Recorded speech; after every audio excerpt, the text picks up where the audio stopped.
Hello, everyone, and welcome to Traffic Corner Tuesday. My name is Paul Kerr. I'm one of the client relationship managers at SPAC Enterprise, and I'm your host for today's webinar. Turning movement counts are the foundation for almost all traffic engineering analysis. Now, when Mike started his career, he did 2-hour peak periods turning movement counts on the side of the road. He also worked on DOS-based software. I don't know if everyone knows what DOS is anymore. Technology has obviously changed. And some of you may still be doing it, though, the 1990s style. In today's webinar, Mike and Bryant will go through tips and tricks in maximizing your data collection efforts with video camera technology. So we want you to join the conversation. Some of you already have, but use the chat box on your screen and ask questions. Use the Q&A to share your experience throughout the presentation. We'll try to work your comments in as we go, but we'll also do so at the Q&A at the end of the presentation. You can also always email Mike or myself if you think of a question later. The Traffic Corner Tuesday webinar series is brought to you by countboards.com, which is part of the SPAC Enterprise family of companies. SPAC Enterprise consists of a group of traffic engineering companies focused on helping you create healthy transportation systems and fixing the broken ones. Please visit our sites, countingcars.com or spacconsulting.com, to schedule your consult. From transportation equipment to traffic counting to engineering studies, we want to help you succeed. Now, today's presenters are Mike Spack. Hello. And Brian Visick. Hello. Mike is the founder, creative force, and principal writer for the industry-leading blog, Mike on Traffic.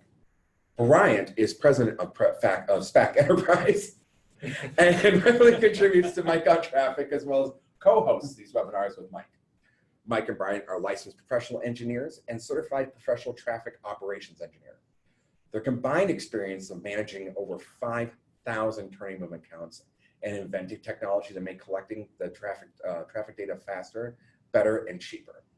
Mike and Bryant, please take it away. Thanks, Paul. All right, thank you. Welcome, everyone. And per that intro, Bryant and I have been doing turning movement counts for quite a while now. And when I was at the University of Minnesota, we were out there in the mornings, early rush hours, being hazed. That's a good way to put it, yes. By our professors with clipboards and counting cars with a pencil. Doing turning movement counts and also Q studies and other very interesting things by pen and paper. Yeah, so we're very happy to be here today to talk to you about how video camera technology has revolutionized the data collection industry and how traffic engineers are taking advantage of that technology. So starting out, we'll just talk about that counting technology. And I even used a clipboard the first year on the job as an EIT. I was sent out to do a quick count. Yep, I remember the clipboards well. I did them a couple times. Even later on, we only had a couple of our next one, but we needed pen and paper a few times where we had multiple intersections. Didn't have the latest technology for everything yet. No, and luckily at the beginning of our careers, JMAR Technologies brought out the countboard, and this was a step forward. This was a huge leap forward. To be able to watch traffic and basically type on the keypad and get going to do the data collection allowed a person to count a lot more traffic and not worry about watching a clock, and also then just download the data later into nice reports. Mm-hmm. Much better. Then along came MyoVision, I don't know, about 8 years ago, I'm thinking, 8-9 years ago, something like that. Somewhere in that room. And I was an early adopter of MyoVision. I was one of their first clients, and I loved the concept of it. Just for us, the gear was really expensive. So we couldn't make that work in our data collection practice. Where I was at the time, it was the same thing. We looked into it. I went to a few luncheons, other thing where they presented it, got to see it, got firsthand to see it, and was like, this is an incredible step up, and there is no way I'm going to get my company to spring for this at this time. Right. So all of this is background to us starting countingcars.com. 7-8 years ago and developing our own camera technology. And right now we're on the latest version is the CountCam 2, and it weighs a couple of pounds, size of a book. And we sell these around the world, thousands of them. And we just as importantly use them in our own practice Mhm. here for our own needs as traffic engineers and data collectors. And I think that's an important point on this, is that having been through all the spots we went to, we tried to put that knowledge into what these cameras were. And we'll talk about some of the benefits later, but it was really, what do we want? What do we think is going to help us with our everyday studies? Yeah, scratching our own itch. Pretty much. So one thing I do want to talk about is the evolution back when we were using clipboards or JMR countboards or even the MyoVision cameras. The default for the last 70, 80 years has been doing a 2-hour turning movement count. And the logic behind that is when you have people sitting out on the corner in a lawn chair or a car, about 2 hours is about how long they can pay attention. You hope you get the busiest 60 minutes that you're kind of straddling that. And just as important, that's about as long as human bladders seem to be able to hold out, given that pressure.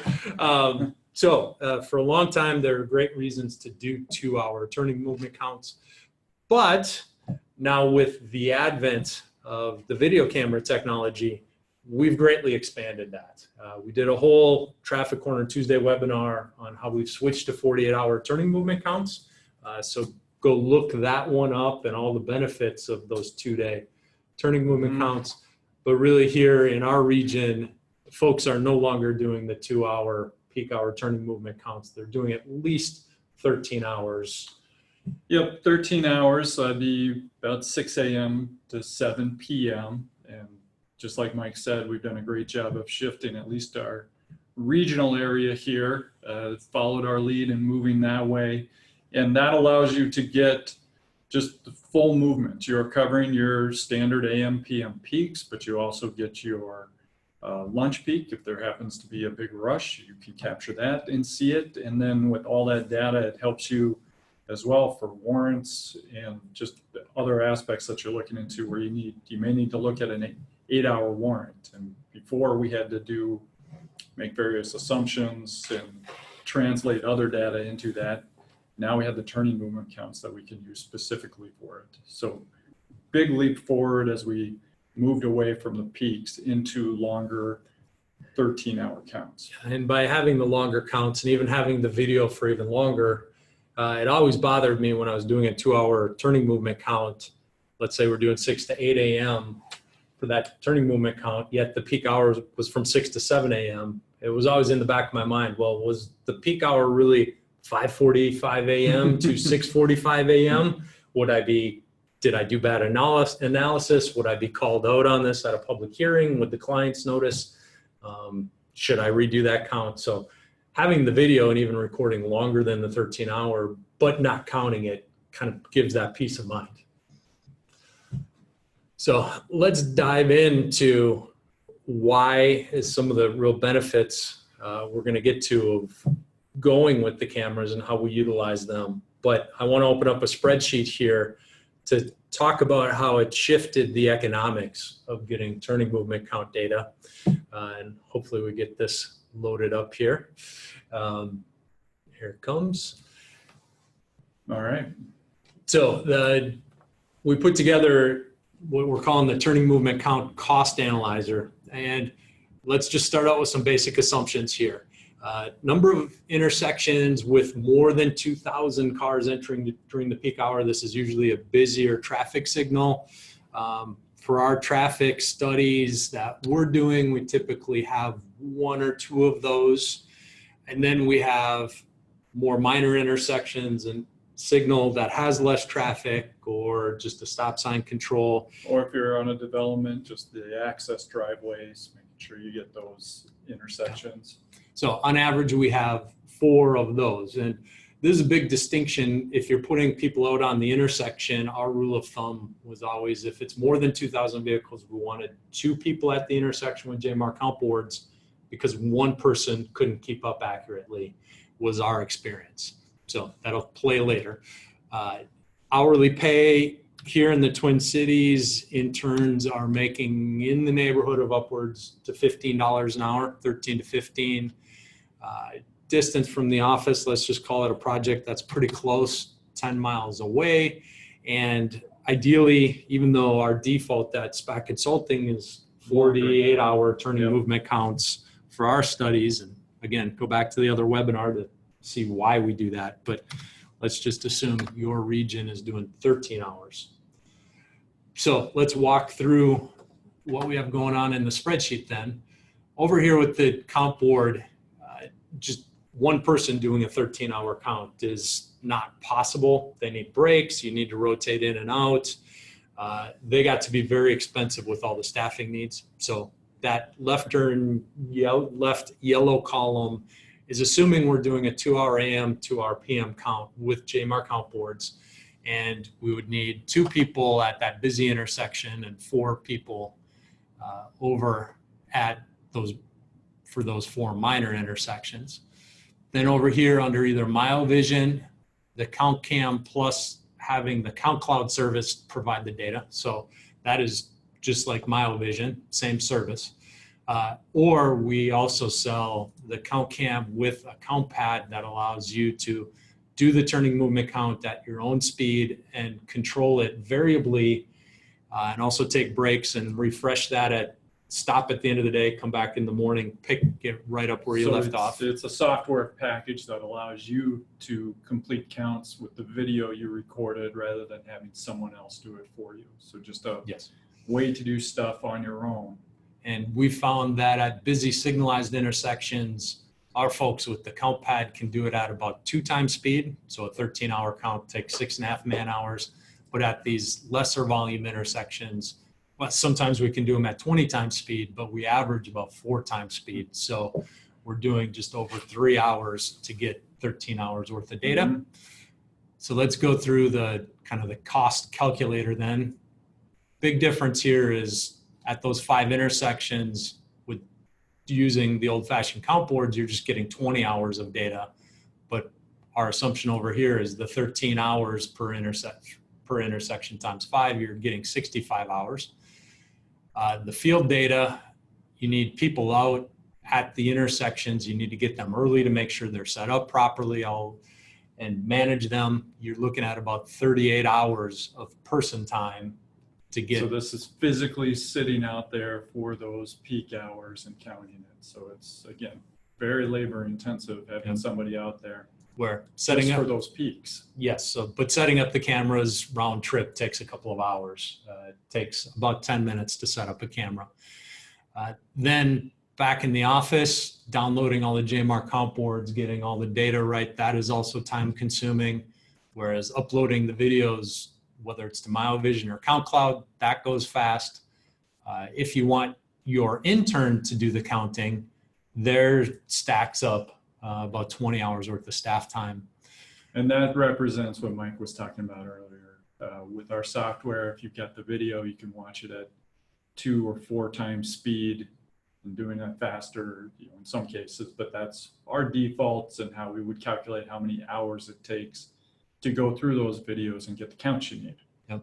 So then coming down with the pay rates, the staff cost here for your different options for all of these person hours, adding up mileage costs if you are mobilizing a big crew, then processing fees. The Count Cloud system is a little bit cheaper than Mile Vision, and a little bit quicker guaranteed turnaround time as well. But big difference is once we get down to the hardware costs, that the JMAR count board costs about, it's $900 for their software plus $1,100 per count board.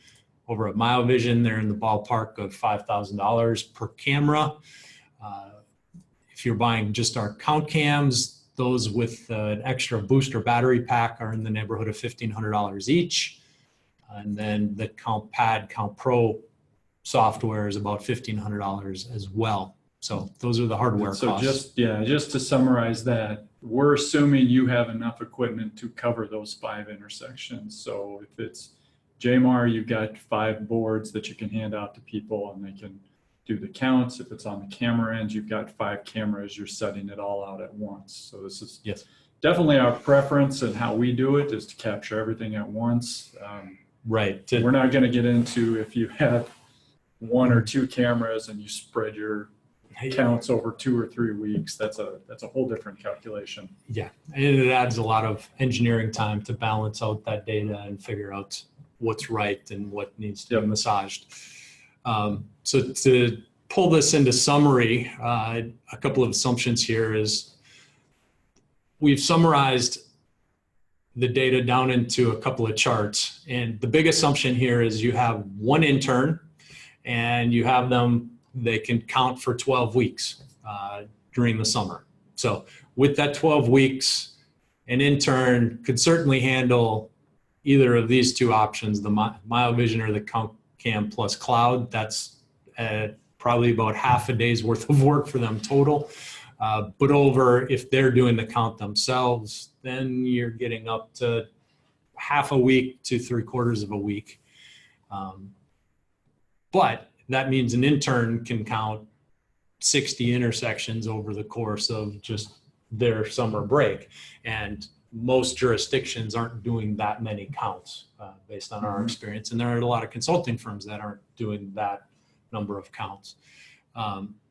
So two different options here on the charts. The one on the left here with the cursor, this is if we apply the hardware cost to each of those 60 intersection turning movement counts, which obviously is a big cost.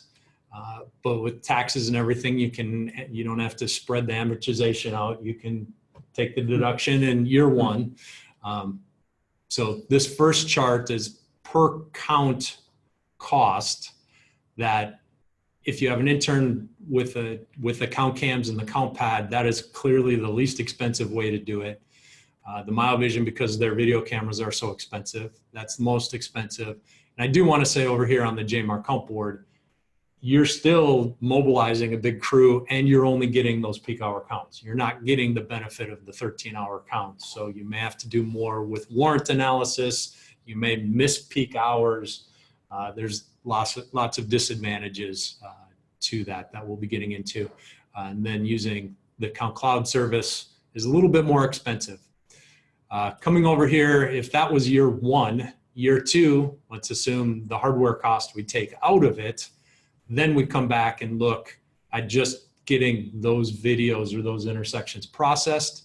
And we're down to an intern doing 60 intersection counts over the summer for you, comes in at each 13-hour turning movement costing you about $75 an intern time, which is half the price of if you were mobilizing your old crew to do the JMAR counts, the peak hours. And then Count Cloud is more expensive because you're paying for the processing time. But again, quite a good value compared to the MyoVision. So that's the math on going through a typical kind of count week here for a consulting firm or a city. The spreadsheet's available. We're happy to give it to you. You can email Paul at the end of this.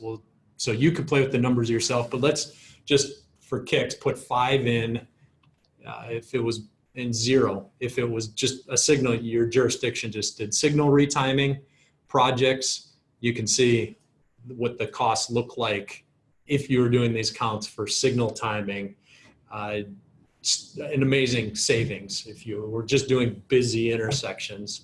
If we can scroll up to the chart, we have about office hours at 35. So this is, an intern could handle doing about 60 signalized intersections for you over the course of their internship. Yep. So this is a big program, and the cost per count, if we scroll down then, is about 114 to get once the equipment's paid off. But this is the revolution we wanted to show you, and the evolution of whether you're a consulting firm considering bringing this in-house, or whether you're a jurisdiction thinking about bringing this in-house and just leveraging an intern, or if you are considering, hey, I got staff around technicians and I want them to do this half a day a week and outsource it to either MyoVision or Count Cloud for a handful of hours, you could get your 13-hour turning movement counts done for a couple $100 each.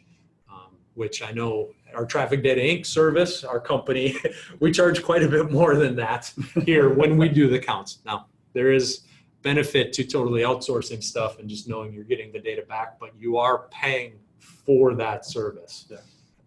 And we're all trying to do more with less in our consulting firms and our agencies.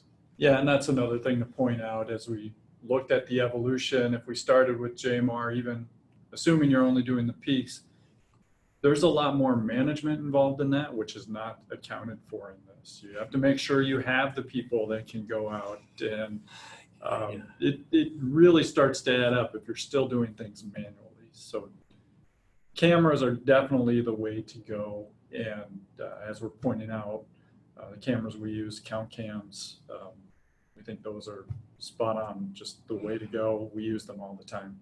Right. So let's flip over to some of the benefits. We've talked about obviously the economics of it and being able to get a lot more data, but there are other benefits that Bryant was just talking about here. And big one, number one, is if you're using JMR count boards, just the mobilization costs of getting people out on the corner. And those calcs were based on a project nearby, 10 miles away. But in our consulting firm and our data collection business, our projects might be 50 miles away. And getting people out there to start a count at 7 in the morning when you're 50 miles away, are you starting to talk about putting people up at hotels and other craziness like that? So and I've gone through that where we had to manage half a dozen people at site 2 hours away and trying to, then you're paying the coordination and logistics of that is something else. You're paying for meals and all that downtime in between. So we didn't even get into that level of a project. Next one also goes back to people is the less things that can go wrong when you're putting video cameras out there. We've had, in the old days, I had people's cars break down. I had people I hired through a temp agency who just didn't show up. They showed up for the morning shift and said, forget this, and didn't come back in the afternoon. That obviously is stressful. Throws a nice wrench in things as you're trying to get. And if you're collecting the video, I've mentioned this through several webinars, but we've had counts where we've done it and one intersection in the morning had 0 cars coming in and out. And in the old days, we would have redone that count, but we just scrolled through the video and that leg of the signalized intersection was going into a strip center that none of the businesses were open in the morning and there were no cars. So that having the video has a lot of other almost intangible till you're in that spot. Next one we have on here, just if we have, let's go back to our example with the spreadsheet. If we have those 5 intersections, one of them might be the key one. You collect your video at all, but you count the major one. And the first scenario we did, we had one that we said was signalized, had more traffic. Well, if you do your full count at that one, you can then identify when your peaks are, and then you could only count the peaks at the minor intersections if you want. So you could save more time off of that by just do one in the area, full 13 or whatever time frame you want, and then for the peaks you're studying, you just go specifically to those peaks and do those 1 hour and 1 hour. Figure out if the 13-hour count said the peak hour was 5:45 to 6:45 p.m. Just count that at the minor intersections. And you can even go so far as at some of those intersections just counting the turns, because if you're doing a corridor, you can do the math to figure out what the through volumes would be through that corridor, turning from one intersection to the next. So especially when you're doing signal timing, where it's not quite as critical to be, the precision is not quite as important. You can do more estimating like that. And then the last one we've got is just with the video, you can always come back and watch it later. So we typically save our videos for a good period of time through the project and for some period of time afterward. And if we need to, if we've done a shorter count, we can come back and do a longer count. If we started out with, say, number 3, we only counted the peaks at a minor intersection and our mitigation says we need a signal there, we could go back and count the rest of it and do the warrant analysis on it then.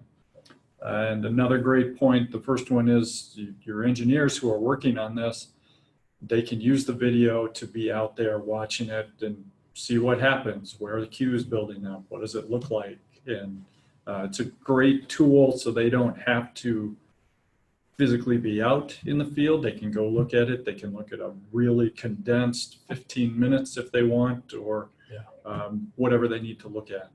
Great tool for that. Right. So recommendations on, is this the right tool for you? Based on our experience, if you're doing a handful of intersections a year and you already have a JMAR comp board, stick with it. There are some phone apps that we've tested out, but the problem is you don't get the tactile feel of the buttons, so you don't know if you're accurate. But they work for really light volume intersections where you can look up and look down at your hands, but you can't deal with busier intersections is our experience. So if you have a handful of intersections, get yourself a JMAR comp board, one JMAR comp board, and make it happen. Then the next is kind of the middle range of 10 to 50 intersections per year. And this is a lot of consulting firms and a lot of suburban cities. Mm-hmm. And here we recommend get yourself 4 or 5 count cams and then get the Count Pad and Count Pro system. So hire an intern to be able to do this. Or if you're here in Minnesota, have the guys out of Public Works who are doing snow plowing in the winter. This is good filler work for them. Or injured guys who've twisted an ankle out in the field. They can't go out into the field right now. You can give them office work to do. Yep. And then if you have a project that, hey, we got to get a bunch of stuff done in a hurry, you always have the Count Cloud system there to upload the videos and pay us to get you the data back. So that's always there in the background that you can take advantage of if you need something in a hurry. Then we move on to lots more. So if you're doing more, if you're getting close to our example of 60 intersections a year, that's where we put it in the high use category. Again, get the cameras. Cameras are the way to go, and really you should be considering all Count Cloud. Just for the amount of work you're going to be doing, it would be dedicating someone damn near full time to trying to count those intersections. It's very tedious for an intern, even right. if they're an intern and excited to be there. It's our opinion that's pretty abusive of an intern, that they're there to learn. And having them do this half-time, that's fine. But having them do it solely, that rubs us the wrong way. And then if you're a power user, where we sometimes are doing 50 intersections a week, here at SPAC Enterprise, well, we have 70, 80 cameras, and we use a Chevy Volt to deploy our cameras. We can, in a single day, one of our technicians can deploy 25 to 30 cameras out of a Chevy Volt. That's how small the camera setups are. So if you have a work van for your jurisdiction, this obviously can be handled, or a pickup truck, or even a little sedan. So you're not constrained to the MyoVision systems are big suitcases, and you could fit 2 of them. I don't know that you could fit any in a Chevy Volt, frankly, with the pole system, but it would just be a couple if you could. So that kind of, we're bumping against our 1 o'clock time here. So I want to say thank you. Yeah, thanks for joining us. We appreciate it. And we will hang on here and answer some questions. So feel free to use the chat function. Let us know what you're thinking. We're happy to stay longer and answer those questions. And as promised, here's Paul's email address. We're happy to share the spreadsheet with you. And if you also want to schedule a demo, you can either talk to Paul, or you can go on to countingcars.com, and there's right in the upper right corner, you can schedule a consult call and get a demo lined up so you can try this system. I'd be happy to talk to anyone, any of it's just questions at all. Be happy to go through that with you. If you just want to get more in depth in the spreadsheet, we can make that happen. Perfect. We do have a question, gentlemen. Excellent. Figured we might. Yes. So someone is interested in learning more about video counting to acquire origin destination data. They previously had actually used a drone to record an intersection, but then they had to manually view the video coverage back at the office to generate the OD data. It didn't work out very well. No. They're just wondering if this process can be automated or if there's something they can do to save substantial time when doing something like that. Great question. We use drones and we've had webinars about that, especially when we're doing school studies, but the drones don't have long flying times. And that is a real hindrance that, what is it, 45 minutes is pushing it? Depends, that's really pushing it. Yes. Half hour is more common for drones. Yes. So you're definitely not getting to the peak hour if you're Right. using drones. But someday if we had defense level industry drones, maybe we will switch over to for other technology. But to get to your question specifically, I don't know of an automated software applied to our industry. Our cameras can be switched over into high definition. They come out of the box. There's two, let me interrupt you, because Yeah. there's a couple different meanings here. And origin destination can mean a couple different things for people. And where Mike is going, origin destination would be if you're looking at a neighborhood or a larger area that has several entrances, exits, and you're trying to track them through a period, a few blocks or something. You're trying to figure out those different things. That's one way to define origin destination. My take from the question, and they can write in more if I'm wrong, but they're using origin destination as we're looking at an intersection and they want the specific turning movements. Where are they coming from? Where are they going to at an intersection? Okay. And so that's a vastly different question than over a neighborhood. Yeah. Those are So, two different things. so at the intersection, the video camera technology works at the intersection. And if you send it to CountCloud, you can get your data back. And that's very inexpensive. Clarification. Yep. This was at a roundabout. Okay. Yeah, CountCloud counts single lane roundabouts for sure. And we need to talk about pricing, how big is the roundabout, but we just had a huge project for Malta where we did a lot of roundabouts through CountCloud, the country of Malta. And yeah, you can send it into the CountCloud system and get that data back. You can also, if you have, you can do it yourself with the CountPad.